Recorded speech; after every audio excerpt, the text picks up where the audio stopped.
Olá a todos, vamos iniciar hoje mais uma conversa interessante no nosso podcast Método Científico. Hoje nós vamos falar sobre ciências jurídicas. Meu nome é Saulo Viana, sou médico anestesista e a gente tem a proposta de trazer um assunto interessante e relevante sempre em nossos episódios das áreas da ciência. Hoje nós vamos falar sobre as ciências jurídicas com o Dr. Adilson Coutinho, advogado do Sindicato dos Médicos, advogado de outros sindicatos também da saúde. Ele vai se apresentar. Doutor Adilson, queria que o senhor falasse um pouco da sua formação. Seja bem-vindo aqui. Obrigado por ter aceitado. É um prestígio, uma honra ter um profissional de alto gabarito como você aqui com a gente, nos prestigiando nesse início de carreira da gente. Queria que você se apresentasse para ir para os nossos seguidores, nosso público. Meu amigo Saulo Viana, é uma honra estar aqui no podcast Método Científico. Diga a você que aceitei com muita honra esse convite. Obrigado. É engrandecedor para mim, para minha carreira. Me chamo Adilson Coutinho, casado com Vânia Coutinho, pai de 2 filhas, Duda e Bia, que é meu maior orgulho, minha família. Estou aqui realmente para falar com você, dizer que sou advogado há 18 anos, atuo principalmente na área trabalhista, na defesa coletiva dos trabalhadores, tanto da classe médica como da classe assistencial, a exemplo, através do Sindicer, né, o Sindicato dos Empregados em Empresas Públicas de Saúde da Paraíba, que também é uma honra para mim defender essa categoria, principalmente os empregados públicos vinculados à EBSER. E nossa luta aí, graças a Deus, nesses 18 anos aí, com milhares de causas assim, difíceis, e que me orgulho muito de ter defendido vários direitos dos trabalhadores. E nós estamos aí, né, para bater um papo aqui legal e à disposição aqui do seu programa aqui, podcast Método Científico. Vamos lá. Vou começar tirando uma dúvida. Pois não. Certo? Até quebrar o protocolo do briefing que a gente fez. Sindicato dos Trabalhadores da Saúde. De empresas públicas de serviço de saúde. De serviço de saúde. Então não é só a EBSER, né? Não. Quais são essas outras empresas? Olha, nós não temos aqui em âmbito local, mas, por exemplo, se a gente fosse, por exemplo, para o Maranhão, lá tem a EMSER, que é a Empresa Estadual de Serviços Hospitalares. Você for em Sergipe, tem a empresa municipal. Então, assim, em Aracaju, melhor dizendo, lá no estado de Sergipe, você tem a empresa municipal de serviços hospitalares. Há uma tendência, por exemplo, aqui, Santa Rita, salvo engano, autorizou a criação de uma fundação, ou a empresa está se estudando ainda qual vai ser. Então, esse sindicato, o Sindicer, ele tem legitimidade para representar todos os empregados de serviços hospitalares, de empresas em serviços hospitalares. O governo do estado da Paraíba criou uma empresa, através de lei, junto com a Assembleia Legislativa, que é a PB Saúde. Essa empresa não é uma empresa nesse formato, não? Então, vou lhe esclarecer. No estado da Paraíba foi criada uma fundação. Aí a Fundação de Gestão em Saúde, chamada PB Saúde. Aí, como é uma fundação, a nossa carta sindical, ela não abrange esses trabalhadores em razão de ser uma fundação. Porque a nossa carta sindical ficou muito clara para empresas. Ele representa empregados em empresas de serviços hospitalares. A carta sindical seria como se fosse o alvará do sindicato, é isso? Exatamente. É como se fosse a carteira de habilitação, onde só se pode dirigir carro e moto ou caminhão. Então a gente só pode, digamos assim, conduzir os interesses dos trabalhadores que estejam vinculados a empresas públicas de serviços hospitalares. Quem é que outorga essa carta? Hoje voltou ao Ministério do Trabalho, mas na época que foi concedido o registro sindical, foi o Ministério da Justiça, a época até do ministro Moro. Entendi. Então é um sindicato recente, né? Ele de 2016, mas o registro sindical só foi outorgado em 2019. Certo. Daqui a pouco a gente volta a falar mais um pouquinho detalhadamente sobre isso. Vamos voltar para o script. Adilson, queria que você falasse sobre o organograma, vamos dizer assim, do país, né? E depois a gente vai se ater ao organograma da justiça. Queria que o pessoal tomasse conhecimento como é que funciona o país. O país funciona como se fosse uma empresa, né? Só que ele tem sua hierarquia. Então, você tem lá o poder executivo, o poder legislativo e o poder judiciário, que é como se fosse o árbitro, não diria desses dois outros poderes, mas ele é o árbitro de muitas decisões importantes, certo? Queria que você explicasse como é que é esse organograma, que antigamente, eu ainda alcancei essa disciplina, chamava OSPB, Organização Social e Política do Brasil. Hoje não tem mais. Não tem mais. Não tem mais, mas fala pro pessoal aí. Então, Saulo, eu vou ser bem didático. Nós temos realmente, você já mencionou, os 3 poderes da República, que é o Poder Judiciário, o Poder Legislativo e o Poder Executivo. Eles têm que funcionar de forma harmônica entre si, mas a gente tem visto ultimamente que há conflitos. Mas vamos lá. O Poder Judiciário, ele tem como missão defender os interesses da justiça e do povo brasileiro em relação aos conflitos. Então ele está lá para pacificar os conflitos, julgar de acordo com as leis, a Constituição, defender a democracia. O Poder Legislativo, ele está lá para fiscalizar os atos do Executivo e também legislar em favor da população. E o Poder Executivo, esse carrega todo mundo nas costas, porque tem a obrigação de arrecadar e de executar as políticas públicas. Então, todos os outros poderes, eles não são arrecadadores, eles dependem do 1/10 de fonte de receitas que o Executivo ele arrecada e repassa. Mas eu vou fazer um exemplo aqui bem claro. Imagine como na minha casa é assim. Nós temos, né, o STF, que é minha esposa, tem um Poder Executivo, que sou eu, e tem um Poder Legislativo, que são minhas filhas. Eu lhe pergunto, quem é que manda? Poder Judiciário, né? Entendeu? É minha esposa, entendeu? Então, sempre quem dá a palavra final para botar ordem nas coisas é o Poder Judiciário. Ele que dá realmente a palavra final em relação às questões de justiça, bem como quando para pôr freio de arrumação nos conflitos. Que existe conflitos também no Legislativo, como também no Executivo, notoriamente. Então, a gente tem que saber, está tendo um conflito no Brasil, não pode negar, em que se acha que o Poder Judiciário, ele está muito ativista, ele está saindo das 4 linhas, digamos assim. Eu entendo com todo respeito que às vezes sim, às vezes não. Por exemplo, está se discutindo, por exemplo, a questão da legalização das drogas. Né? A descriminalização das drogas. O debate realmente ele é científico, é com base em dados, mas eu entendo que esse papel é do Poder Legislativo, não é do Poder Judiciário. E eu acho que, nesse particular aí, não cabe ao Poder Judiciário dizer o quanto, se é pouco, se é muito, porque isso é questão de política pública que tem sido discutido com a sociedade através do parlamento. Aí, nesse particular, eu entendo que não está funcionando de forma harmônica os poderes. Isso. Eu vou dar minha impressão de leigo, né? Eu não sou da área do direito, mas o que eu tenho impressão é o seguinte: depende muito do que se demanda, né? Sim. Então, o que a gente observa é que o Poder Legislativo ele tem a prerrogativa de construir as leis, a legislação, né? Ou seja, os códigos que a sociedade vai seguir.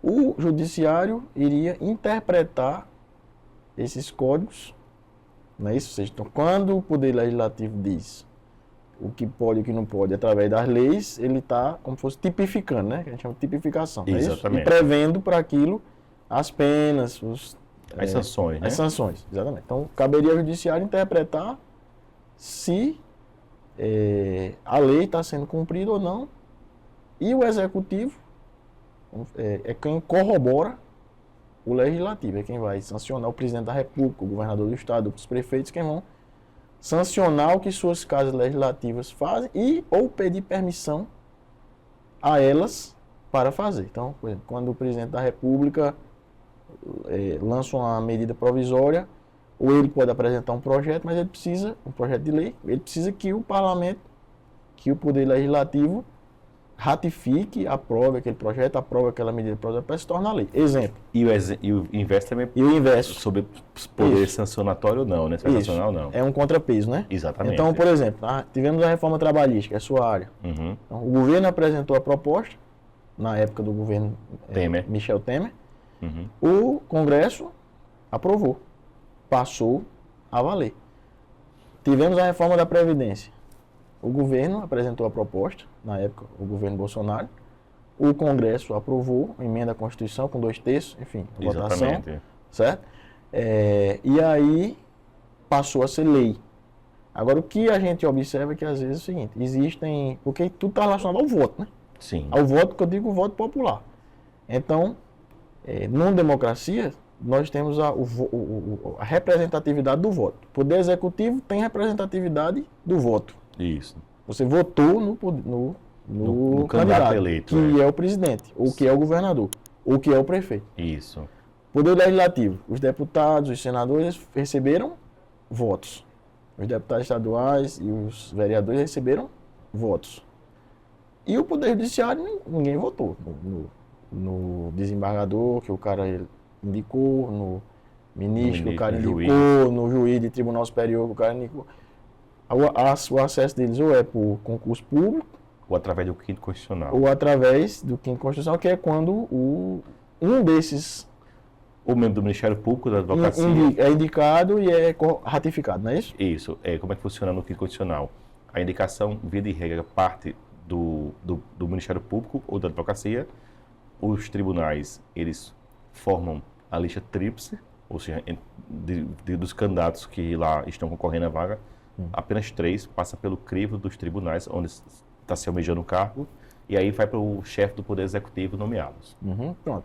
Então, assim, talvez o que esteja havendo é o seguinte, a gente percebe assim, que muitas vezes um partido pequeno, às vezes com um parlamentar ou 2 parlamentares, já acaba demandando aos tribunais superiores, né, alegando inconstitucionalidade ou alegando que aquilo está fora, e aquele tribunal acaba emitindo uma decisão que vai contra Aqueles 513 que votaram. Aqueles 512. a maioria do parlamento e, por conseguinte, contra a sociedade, contra os anseios da sociedade que votaram naqueles 513 deputados, naqueles 81 senadores, e que são maioria, porque a maioria do Congresso votou. Saulo, você fala um ponto que é importante, é a questão da representatividade. E aí, esse é um debate, inclusive, está sendo lançado no Congresso Nacional. Congresso vai lá, CCJ, Comissão de Assuntos Econômicos, Comissão de Assuntos Sociais, se debruça sobre uma lei, audiência pública, vai para o plenário aprova, depois para a Casa Alta, às vezes para o Senado, discutido lá também nas comissões, depois para o plenário, às vezes até um plenário do Congresso Nacional, quando junta as 2 casas. Aí vem um parlamentar de um partido, só um parlamentar. Isso, que às vezes quase não tem nem representação. Aí demanda no Poder Judiciário uma matéria da qual ele pessoalmente é contra, e aí o Judiciário vai lá e dá uma canetada liminarmente e derruba uma lei que foi construída, sancionada inclusive pelo Presidente da República, porque não foi do agrado dele. Isso a gente realmente tem que entender que precisa ser regulamentado. Eu acho que os ministros do STF podem tudo, podem muito, mas não podem tudo. Deixa bem claro, eles podem muito, mas não podem tudo. Então, assim, a gente precisa realmente ter esse contrapeso. E uma coisa que é importante, por exemplo, você falou da questão da sanção para ter o contrapeso, né, dos poderes. Por exemplo, era muito comum antigamente, eu vou dar um reajuste aqui aos servidores, eu vou mandar calçar as ruas, e o vereador ia lá e fazia uma lei, era sanção provada, o prefeito ia lá e vetava. Por quê? Porque nenhum parlamentar tem um poder de criar despesa. Quem arrecada e executa é o executivo. Então, ele sabe, na sua peça orçamentária, onde ele tem espaço para a execução das obras, dos serviços sociais e assim por dentro. Então, não pode vir um parlamentar, acordei hoje e quero dar um reajuste de 10%, de 20%, 30% aos servidores.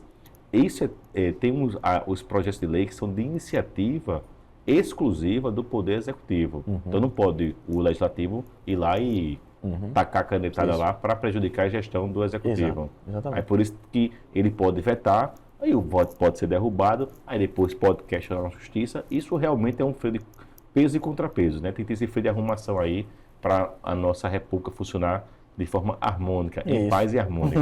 Exatamente. Até porque o objetivo de uma democracia é o bem-estar do povo, né? É a liberdade, é o bem-estar do povo, é o povo poder se expressar, tanto através do voto quanto através das palavras. Sim. Logicamente que a gente não pode perder o respeito Jamais. Jamais por ninguém, pelas pessoas. Não pode sair também por aí Não é terra sem lei. falando... Denegrindo a imagem das pessoas. Denegrindo a imagem das pessoas, falando tudo de quem quiser. Não.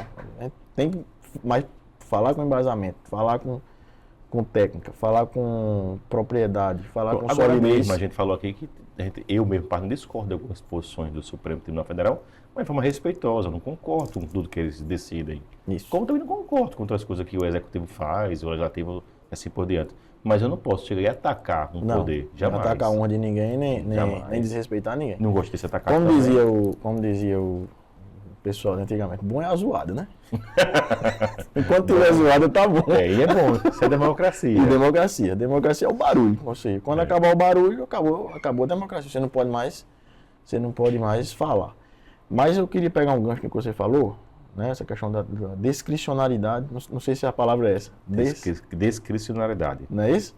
Das despesas. Então, a gente fala um pouquinho sobre uma coisa chamada teto de gastos. Por exemplo, às vezes a gente vê muita gente que quer fazer concurso, fica esperando que a prefeitura, o estado, até o próprio governo federal lance edital de concurso. Só que hoje a gente tem uma coisa chamada teto de gasto, não é isso? Isso, nós temos. Porque como você falou, antigamente o cara às vezes para emitir uma medida populista, ele lançava um concurso, né, sem estudo, sem previsão de gastos, sem previsão de como aquilo vai impactar nos gastos do município, do estado, até do governo federal para os próximos anos, aposentadoria.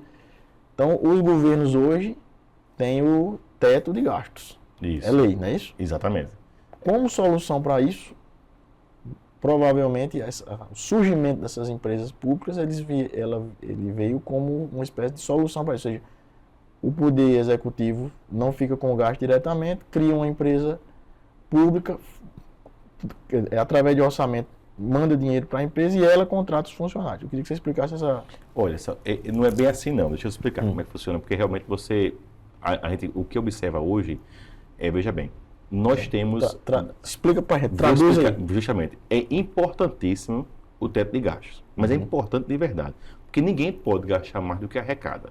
Então assim, às vezes você tem um dinheiro, como funciona o orçamento, você tem um dinheiro, mas você não tem orçamento para isso. O que é orçamento? É aquele espaço para gastar. O dinheiro está no cofre, só que você já chegou a um limite de gasto pessoal, por exemplo. A gente tem um gasto pessoal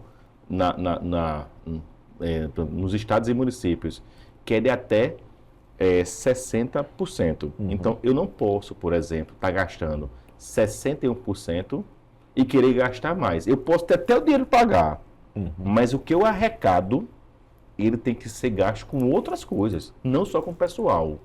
Então, porque eu tenho as obrigações com saúde, com educação, com segurança pública, com áreas sociais, que o gestor do executivo ele não pode aumentar mais despesa. Então, esse teto é fundamental. Ah, mas eu tenho uma arrecadação maior. Ok, mas você não tem. Você já está gastando mais em pessoal. Então, é importantíssimo respeitar o teto dos gastos.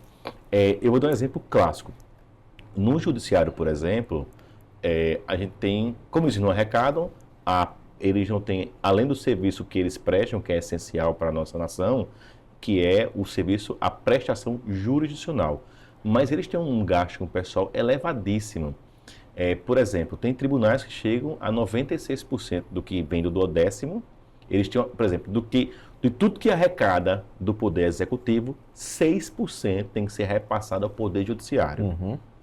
E desses 6%... É isso que chama do 10º. Do 10º, justamente, é a parcela. O Ministério Público é 3%, Tribunal de Contas é 1%, as câmaras municipais, salvo engano, não tenho certeza, eu acho que é 3% ou 4%, mas os judiciários são 6%. E aí, desses 6%, estamos falando de milhões aí, Sim. Às vezes tem tribunais que gastam até 96%. Ou seja, tudo que recebe gasta com folha do pessoal. Restando 4% para pagar luz, internet, locação de veículo. Então, você vê que é uma despesa alta. Então, tem que ter um gasto. E, às vezes, o cara tem uma necessidade da mão de obra, mas ele não tem mais espaço orçamentário ali. Ele tem até o dinheiro, porque ele economizou, por exemplo, na luz, botou energia fotovoltaica, né? A energia solar. Aí ele economizou, ele fez algumas criatividades que sobrou dinheiro. Economizou. Mas não está sobrando para pessoal. Então, é isso aí. Aí, no caso do Poder Executivo, está criando as empresas públicas, as fundações, eles não estão isentos da Lei Complementar 101/2000, que é a famosa Lei de Responsabilidade Fiscal. E aí, mesmo que eles criem essas empresas, essas fundações, esse gasto de pessoal conta para a lei, para o teto de gasto pessoal. O que é interessante, segundo dizem os gestores, é porque ele tem, por ser de direito privado, empresa pública ou fundação pública, ela é de direito privado. Então, assim, estão subordinados, obviamente, à lei de licitações, mas eles têm mais facilidades para mexer na questão orçamentária, para comprar insumos, equipamentos, fazer licitações. Tem uma lei específica das licitações para as empresas públicas, porque tem um estatuto social das empresas públicas, por exemplo, uma Petrobras, o Banco do Brasil, que eles competem no mercado, eles têm que competir com igualdade com o Itaú, com a Shell, entendeu? Porque você não pode ter uma trava, realmente você tem que ter uma lei que regulamenta. Mas aí vamos ler, vai ter uma licitação aí, por exemplo, para comprar folha do estado da Paraíba. Aí vem Bradesco, Itaú, Banco do Brasil e Caixa. Essas empresas públicas, Banco do Brasil e Caixa, elas têm que competir com igualdade. Para poder dar um deságio, dar um valor maior para a folha do pessoal. Então, assim... Senão ele já entra na desvantagem competitiva já na operação, na própria operação. Eles têm que dar lucro para os acionistas, para o governo, assim por diante. Então, assim, há uma regulamentação em que esse pessoal aí, eles também participam também da lei de estações. Só que quando a empresa ela é superavitária, ela não depende do tesouro para sobreviver, como é o exemplo da Petrobras, Caixa e Banco do Brasil, elas estão aí isentas aí do gasto pessoal. Por quê? Porque elas são superavitárias. Elas têm capacidade de se auto-gerir. Elas têm a administração... Não precisa aportar recursos para Não. Já vamos dizer, a EBSER não. A EBSER é exclusivamente dependente do Tesouro Nacional. Isso. As verbas vêm do SUS, né? Então vem do Ministério da Educação e da Saúde. E aí sim, tem que respeitar o teto de gasto, o teto do ministro do Supremo Tribunal Federal. Então, a gente chama empresa dependente. E as empresas não dependentes, que são essas que dão lucro, inclusive receita para os governos, que é Petrobras, Banco do Brasil e Caixa, aí elas estão livres, tanto é que os salários podem ultrapassar o teto dos ministros, né? Eu acho interessante o seguinte. E só uma outra observação. Até o gasto com terceirizados também, eles também contam como gasto de pessoal. Sim. Está muito claro na lei de responsabilidade fiscal, até o movimento agora na reforma administrativa, que eles querem terceirizar muita coisa, os prefeitos pedem para que essa parte da lei seja revogada para que eles possam terceirizar e esse gasto com terceirizados não ser computado como gasto de pessoal. Isso. Eu acho interessante o seguinte, você citou a empresa de saúde e citou um banco, né? O banco é superavitário, a que cuida da saúde não é. Mas eu acho que isso é muito interessante o seguinte, a missão dos dois é diferente, né? A missão do banco é realmente ter lucro. Isso. E a missão da empresa de saúde, no caso que você citou a EBSER, é cuidar da saúde. E não pode dar lucro, E não pode dar lucro, exatamente, porque é a missão dela, né? Então, talvez isso aí caia até numa coisa interessante assim, talvez a missão saúde, segurança pública e educação, a gente tem plena consciência que é foco das políticas públicas, ou seja, se arrecada tem que ser investido realmente forte naquilo ali, tanto na parte estruturante, na operação da empresa, na parte de pessoal, ou seja, não é que eu sou da saúde não, mas a gente tem que ganhar bem. Tem, porque senão você deixa. Você não vai ter os melhores. Eu digo o exemplo de uma pessoa, por exemplo, que paga um salário muito baixo, você tem diversos servidores que estão deixando. Isso. Porque o que torna-se desinteressante. Desinteressante. Você vai ganhar, por exemplo, num procedimento, uma tarde, que você ganha um mês. Isso. Então, assim, você tem que atrair realmente. Exatamente. Então, o governo tem que, como missão, cuidar da saúde, inclusive está na Constituição, né? Não, o governo tem que fiscalizar a presença dos profissionais mesmo, mas pagar bem. Isso. Tem que pagar bem, porque você torna não atrativo aquele serviço. Os bons profissionais vão deixar, porque realmente eles têm que sustentar a família deles.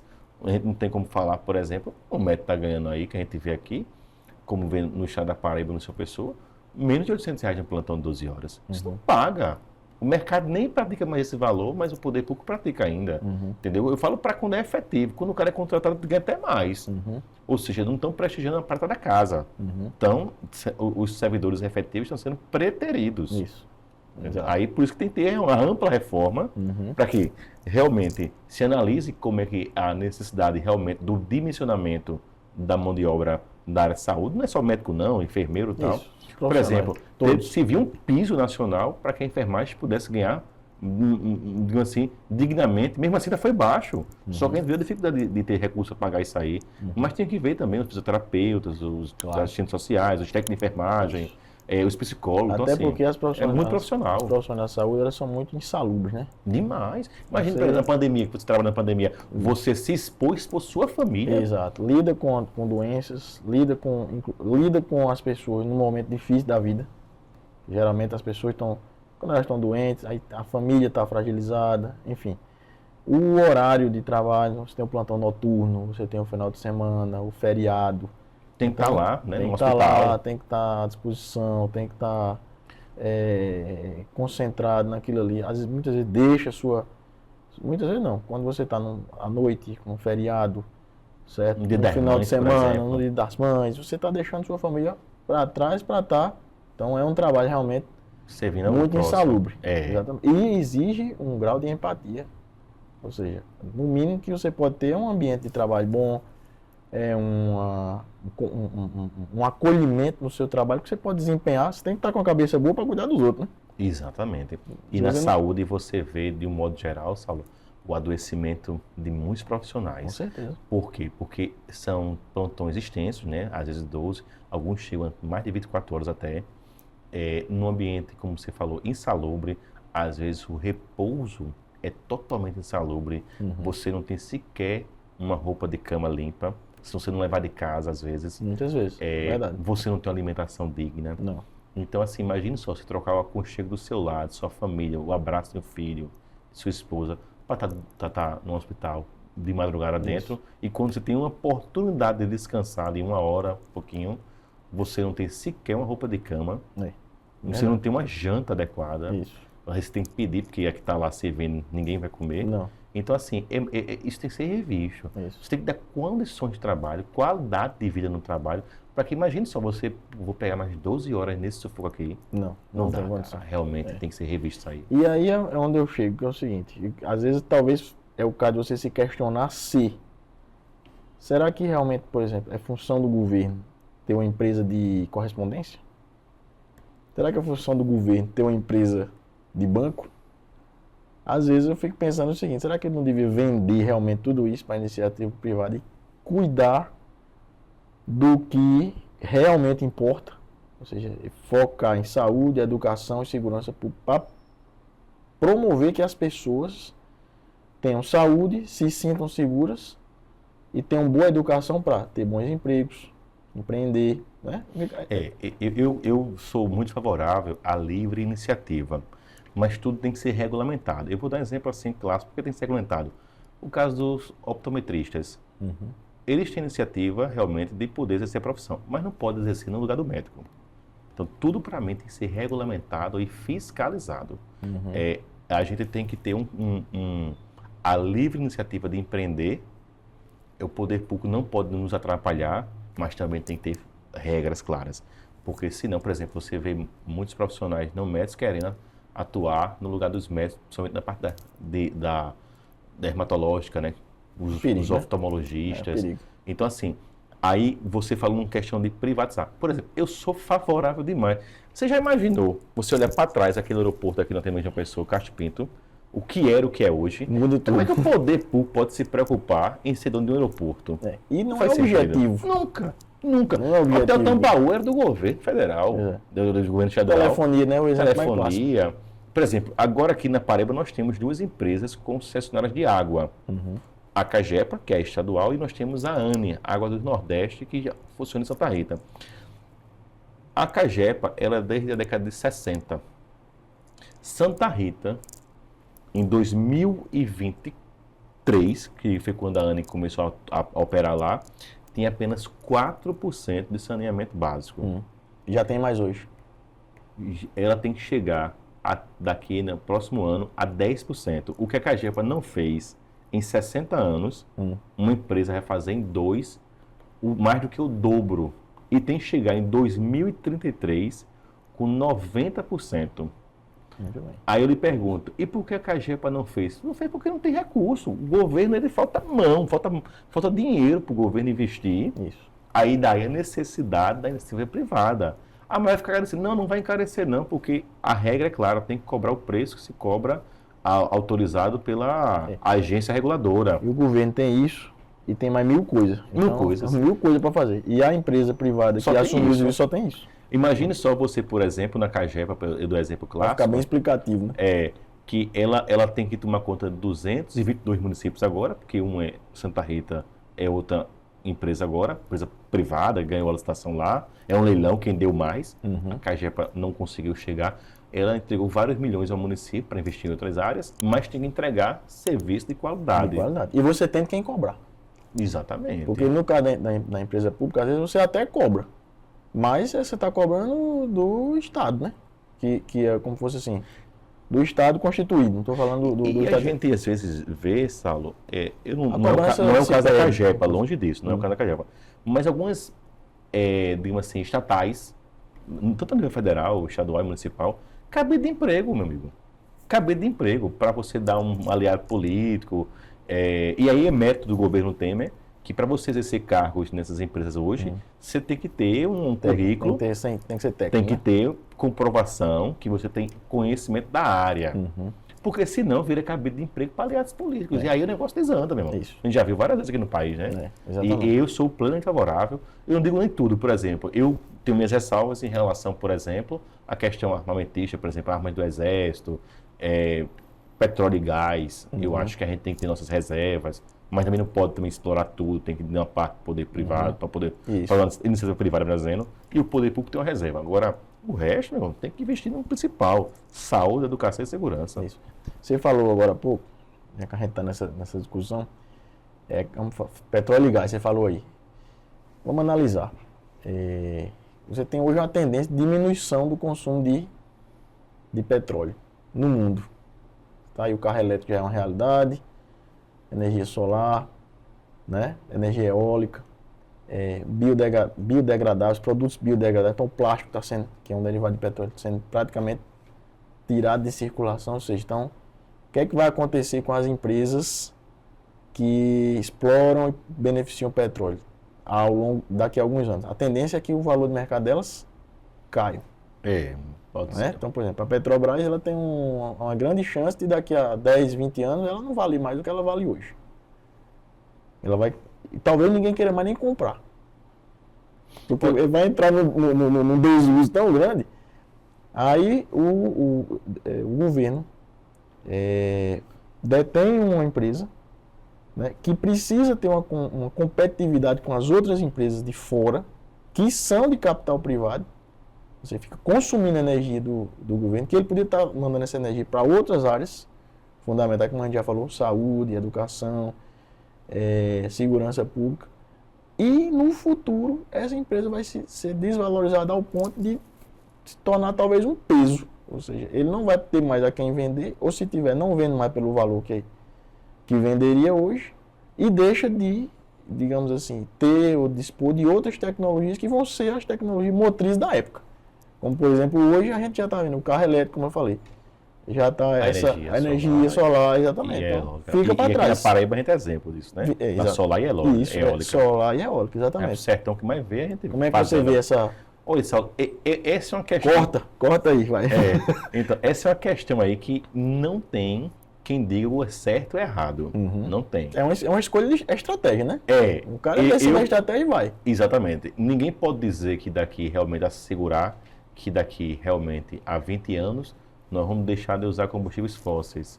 Entendeu? Então, assim, o que eu observo é que há uma tendência de diminuição, mas eu não creio que essas empresas perderam um valor a ponto de não ser atrativas. É um ativo, o petróleo, assim, óleo e gás, ele é muito forte no mundo e, assim, é muito difícil, na minha opinião, até de leigo, assim, em relação a questões, assim, de futuro, futurologia, que a gente está falando aqui, que você não vale a pena investir na Petrobras, mesmo daqui a 50 anos, porque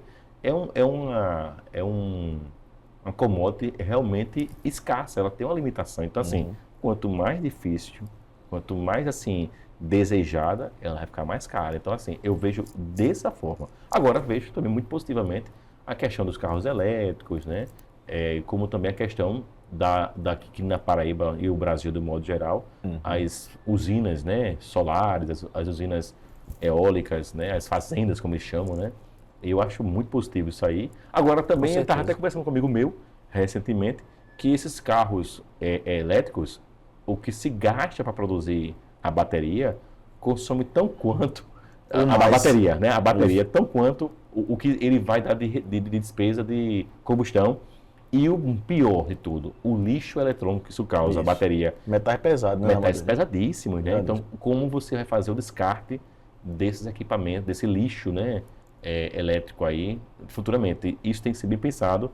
Eu nem sei, aí eu digo, eu sou muito favorável às questões regulamentares. Isso. Tem que ter regra e comando, meu amigo.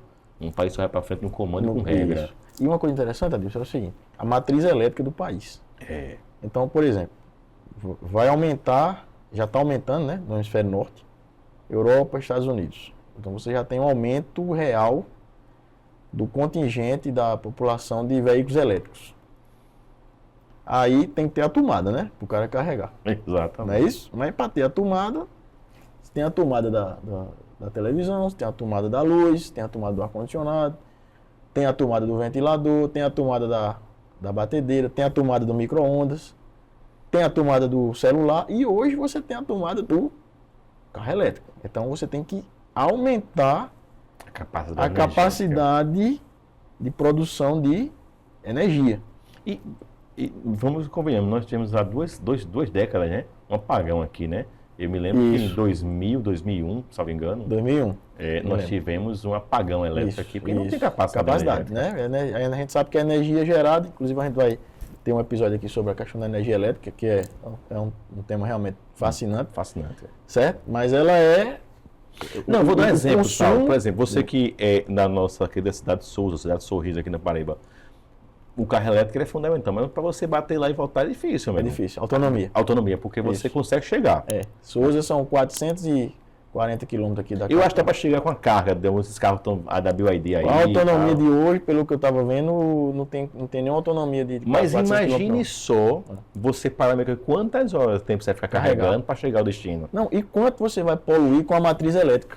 Não, e aí é que eu falo, é aí onde eu acho que não tem como a gente, em razão porque aí não se carrega assim instantaneamente, né? Não. Aí esse é o desafio dos carros elétricos. E aí às vezes você tem pressa para chegar e quer voltar no mesmo dia.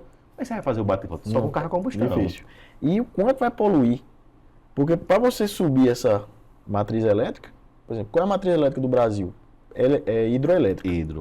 Mas, por exemplo, Europa, energia nuclear.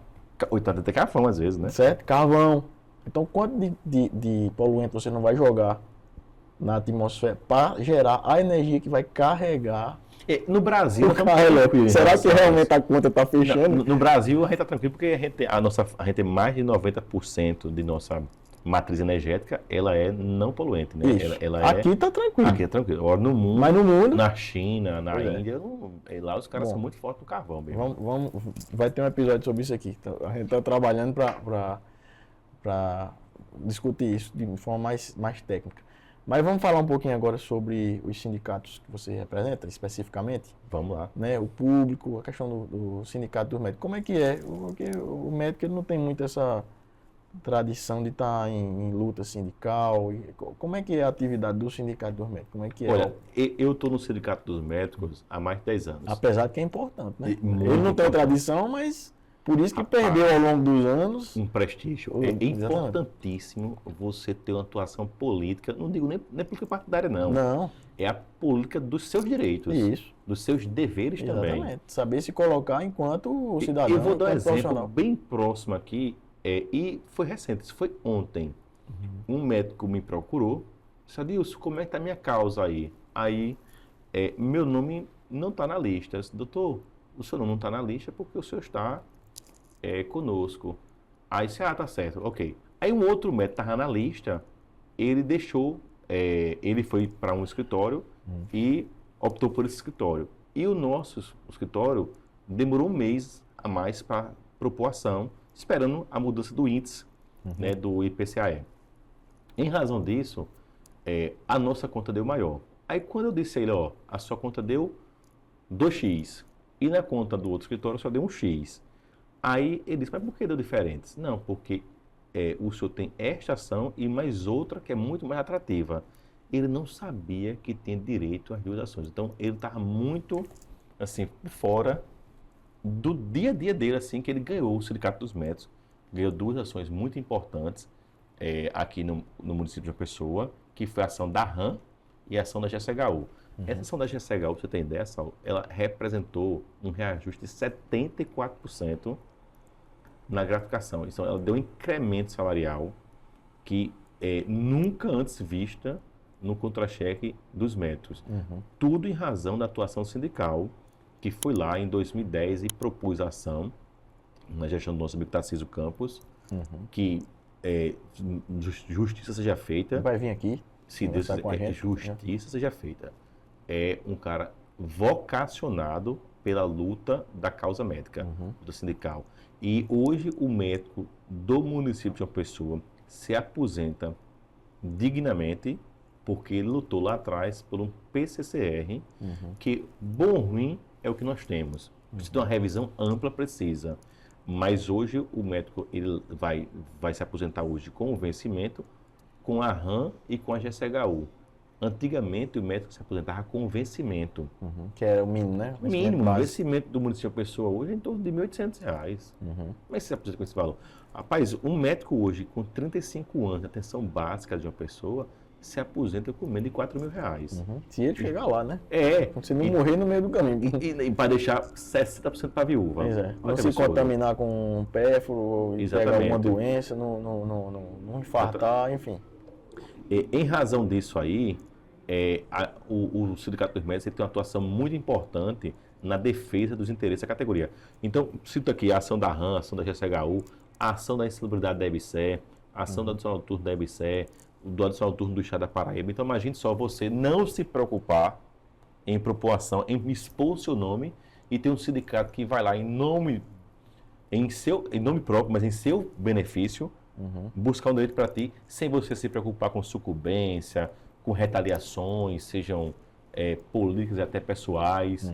Então, assim, a importância que o sindicato da categoria, dos trabalhadores, dos médicos de modo geral, blindando eles de qualquer tipo de retaliação, em busca dos direitos. Nós temos hoje, assim, por exemplo, essa ação da GCHU e da RAM, ela vai dar um incremento substancial, a ponto de ganhar alguns dezenas de centenas de milhares de reais. Sim. Então, assim, vai dar um incremento bacana para os médicos aí. E em relação, por exemplo, ao outro sindicato, o Sindicer, a gente atua muito, a gente tem muitos casos, Saulo, por que pareça, na EBSER, de assédio moral. Muito.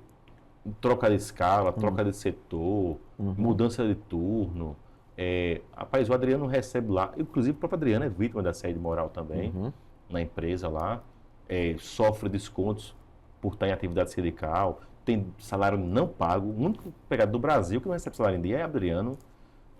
Por você ter ideia da situação. Isso é possível? Não, não é possível. Isso é imoral, na verdade. Está sendo questionado junto ao Ministério Público isso aí.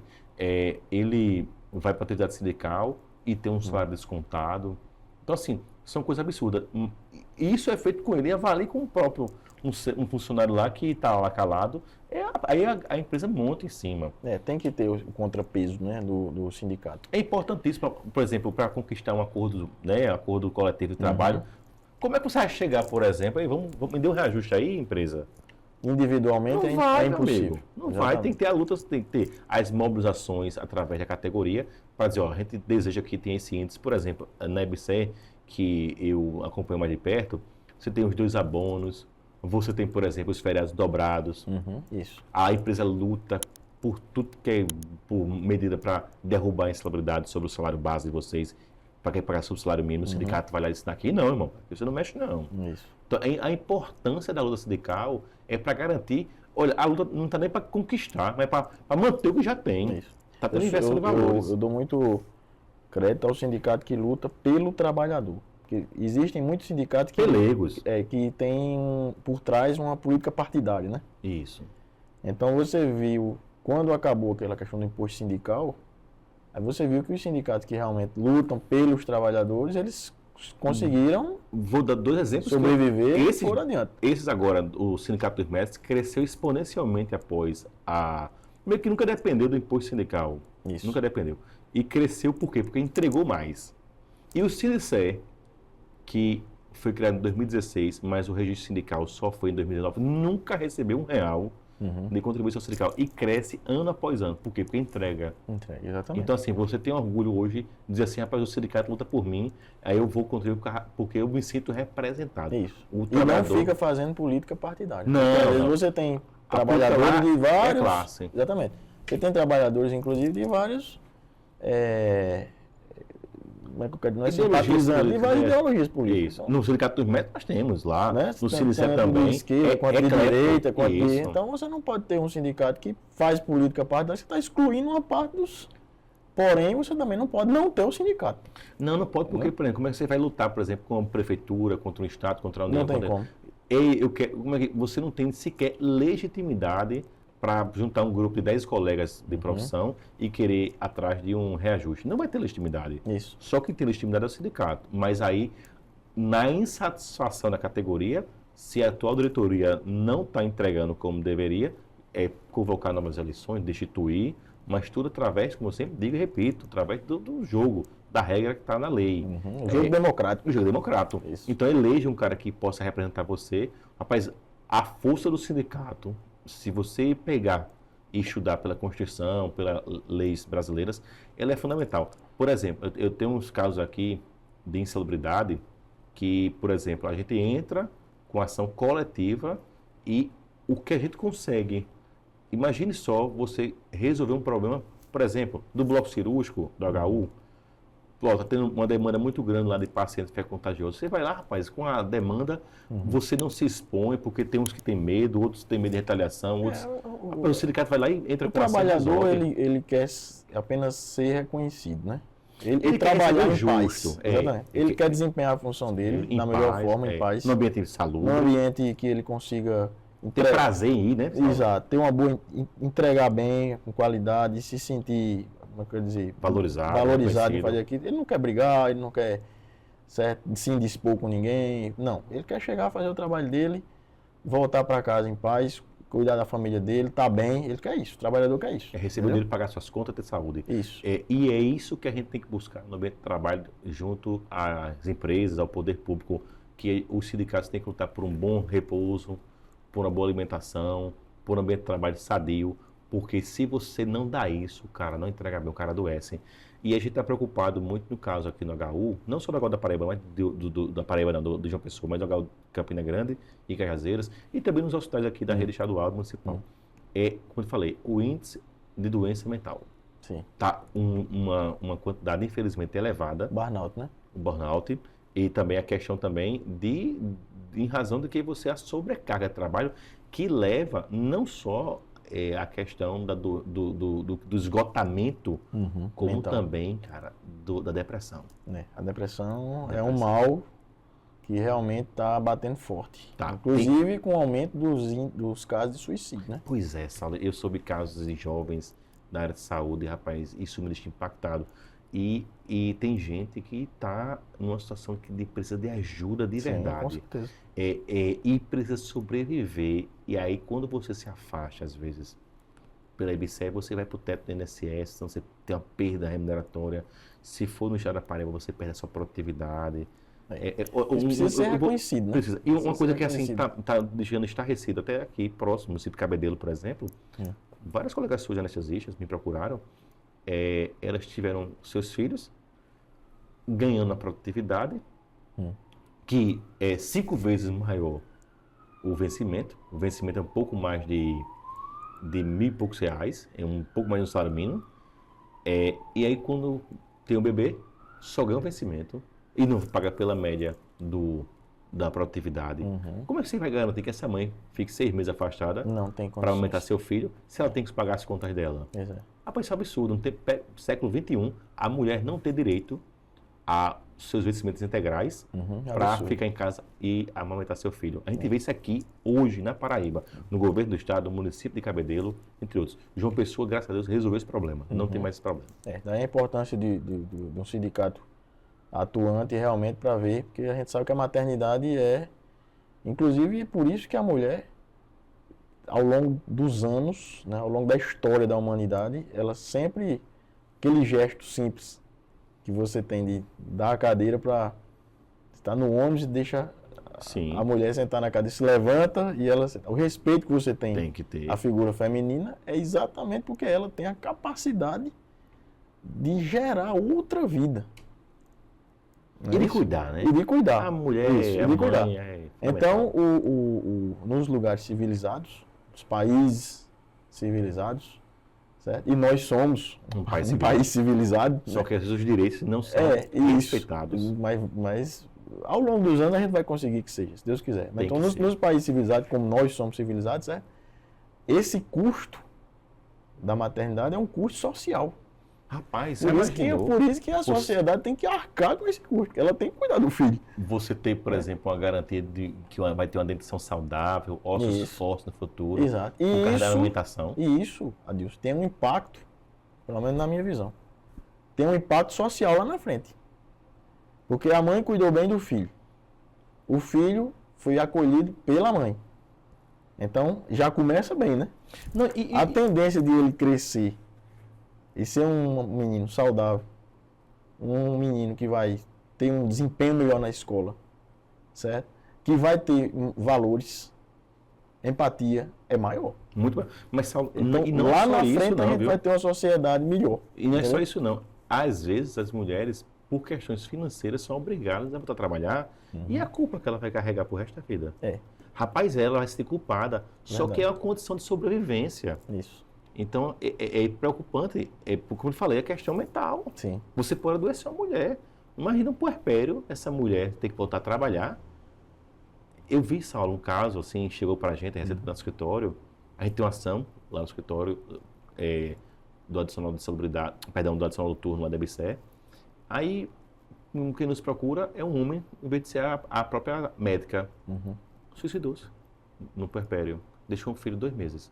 Cara, eu vi aquilo ali e fiquei assim, abalado. Sério? Sério. Isso foi aqui? Aqui. Ele era de Recife, mas trabalhava aqui no HLW. Cara, eu fiquei assim, arrasado. Aí eu falei com o viúvo, né? Aí ele disse, não, ela teve uma depressão no puerpério e aí, infelizmente, tirou a vida. Foi lá em Recife, mas jovem, Saulo, 40 anos. Então, assim, eu fiquei assim. E o filho, 2 meses que ficou. Então, assim, você tem que cuidar, cara, da saúde das pessoas. O pessoal da área de saúde, depois dessa pandemia, não ficou bem. Precisa ser reconhecido, ser respeitado e precisa ser bem remunerado. E cuidar muito, muito da saúde mental. Com certeza. Adilson, só um momento, né? Pessoal, como é que a gente tá de tempo aí? 53. 53, né? Pronto, a gente vai falar agora só sobre a questão do empregado, a estabilidade do empregado, porque você manda a sua mensagem, a mensagem. Tem mais alguma coisa que quer falar? Não, um bate-papo agradável desse, falando de várias coisas foi bom, aqui. Foi bom? Tá maravilhoso. Eu nem ficava mais horas aqui. O menino vai editar essa parte do tempo, então eu vou fazer essa pergunta e a gente caminha para a mensagem final, certo? Então vamos lá. Adilson, a questão do empregado público, certo? Da estabilidade, que a gente sabe que existe a lei do servidor público, né? Isso. Que era, primeiramente assim, por que não se faz mais concurso através da lei original do servidor público, ou se ser um servidor que chama estatutário, né? Já que as empresas públicas também estão dentro do teto de gastos. E 2, o empregado público ele tem estabilidade realmente, ou ele pode ser demitido, como é que existe um mito, né? Ele foi admitido através de concurso público, então Isso. ele é um funcionário, ele não deixa de ser um servidor, né? Agora, ele não é considerado servidor porque ele não está regido sob a lei do serviço público. Exatamente. Não é isso? Ele É. está regido sobre a consolidação das leis do trabalho, que é a CLT, que é o direito privado, que muita gente confunde, né? É. Acha que é uma empresa privada. Não. É uma empresa pública regida pelo direito, Pelas regras, pelas do direito regras do direito privado. Mas exatamente. ela é pública. Mas ela é pública. Exatamente. Isso. Ela tem orçamento público, o cara entrou através de um concurso Concurso público. público. Como é que é essa questão da estabilidade? Saúde, O que é que o cara isso. pode fazer, o que é que o cara não pode fazer? Então, vou te explicar agora. Eu penso o seguinte, se você entrou pela porta da frente, que é o concurso público, que é a forma mais democrática de você ingressar no serviço público, você só deve sair através de um procedimento administrativo, famoso PAD, na EBSER chama PAS, Processo Administrativo Sancionador. Eu sou dessa linha, mas recentemente o STF, ajustando se o empregado público ele pode ser demitido ou se ele tem estabilidade, decidiu, suas excelências, os ministros do STF, que o empregado público não tem estabilidade. Hoje ele pode ser demitido por apenas um argumento, então, excesso de gasto de pessoal. Então isso é preocupante. Muito preocupante. Um gestor de plantão, por exemplo, pode chegar e dizer assim, olha, esse setor aqui hoje é dispensável. A gente vai fechar esse serviço aqui e como não vai ter mais serviço aqui, pode dispensar essa mão de obra hoje. Essa decisão é recente ou não? É recente, foi desse ano. Tem pouco mais de 3 meses. Quem demandou ela? Quem demandou ela foi, eu acho, não sei se foi alguma CNI ou se foi alguma entidade, Ministério Público, eu não sei. Não, me lembro. Lembrei demais. Foi um caso de empregados do Banco do Brasil que foram demitidos por justa causa. E aí eles não tiveram um processo administrativo para apurar a culpa deles. Se havia culpa ou dolo e assim por diante. E esse caso chegou ao Supremo Tribunal. Eles não conseguiram a reversão da justa causa na primeira instância. O TRT manteve a justa causa, mas o TST reverteu essa decisão, que não, que tem que ter um processo para demiti-los. O Banco do Brasil recorreu e disse que não, diante da situação, era grave, deveriam ser demitidos sem necessidade de processo, apenas uma justificativa. Porque quando você demite por justa causa... Mas na decisão não tem essa observação da justa causa, não? Na decisão não tem essa observação não, da justa causa? Aí foi justamente, aí depois era assim, mesmo sem ser sem justa causa, basta tão somente só dizer a razão. Não precisa ter um processo com ampla defesa e contraditório, mas precisa ser motivado. Você tem que dizer a razão. Então, mesmo que se for sem justa causa, tem que se dizer a razão porque o empregado está sendo demitido. Aí, como eu digo, se você justificar, por exemplo, vamos supor que vou fechar uma agência bancária aqui, olha, a agência está inviável, ela não tem como estar aqui, e eu vou ter que fechar que dá prejuízo. E fecha, vai demitir, está resolvido o problema. Isso é muito preocupante, porque Mas isso pode ser legislado, né? Voltando àquele nossa conversa lá de trás. Se de repente o Congresso Nacional, decidir, um deputado, um senador, lança lá um projeto, uma emenda, não emenda à Constituição, um projeto de lei, um projeto de lei, dizendo que não... Que para os empregados públicos, aí por quê? Aí ele vai estar regulamentando essa situação. Então tem jeito, né? Tem jeito, tem solução legislativa ainda, mas judicial não tem mais não. Não tem mais solução judicial. Infelizmente, essa situação aí... E os sindicatos ligados a... Não, os sindicatos foram já estão, mas estão se mobilizando do ponto de vista com os parlamentares? Desconheço se tem alguma ação nesse sentido, Saulo, mas desconheço completamente. Isso foi uma derrota muito grande para os empregados públicos, com certeza. Mas foi muito grande mesmo. Eu entendo que você pode ser demitido por justa causa. Entrou através de concurso, né? Entrou através de concurso, tem que ser através de um processo. Exatamente. E aí, hoje, mas não, mesmo sem justa causa, basta tão somente só o gestor de plantão lá dizer que, por exemplo... E o mais grave, né? Já pensou se você receber uma perseguição? Esse é o problema. Aí você vai ter que ir para a justiça provar aquele assédio, aquela perseguição. E às vezes você não tem, por exemplo, o cara vai lá no cartório, vou perseguir A, B e C. Não, ele não fala assim, eu estou te perseguindo. É muito sutil, exatamente. Você tem que ter realmente hoje uma cautela maior. ficar atento à questão de assédio, mas tem perseguições sim no poder público. Com certeza. Muita perseguição. Às vezes políticas, às vezes até pessoais. Isso. Entendeu? Exato. Como também as mulheres também têm que ter muito cuidado com questão de assédio moral e sexual. Eles têm que estar muito atentos nessa situação. Porque o gestor pode, se ela não ceder ao gestor, ela pode depois ter uma pena de demissão. Isso. Porque não cedeu às investidas do gestor. Isso. Entendeu? Do assediador. Adilson, queria lhe agradecer pela sua vinda mais uma vez, certo? Prestígio ter você aqui, um profissional de alto gabarito. A conversa se estende, né? E se estende. Conversa boa, né? Conversa boa, exatamente. Queria que você deixasse a sua mensagem final, certo? E já convidar para o 2, os próximos. Saulo, muito obrigado a sua audiência aqui, obrigado ao convite. Quem quiser me achar, pode procurar lá nas redes sociais adilsoncoutinho.adv, vai me achar no Instagram. Sim. Também pode seguir lá no nosso escritório Patriota Coutinho, no Instagram também. Sou sócio, mas com 2 amigos. Aliás, um deles, meu melhor amigo, que é meu irmão, que está aí, e o outro sócio, Thiago Patriota. A gente atua muito nessa área trabalhista, a defesa dos profissionais de saúde, de um modo geral. E também, assim, me sinto mais uma vez honrado pelo convite, pela plena disposição daqui do Método Científico, e desejo muito sucesso e vida longa ao podcast. Obrigado, meu amigo. Obrigado. Tamo junto, querido.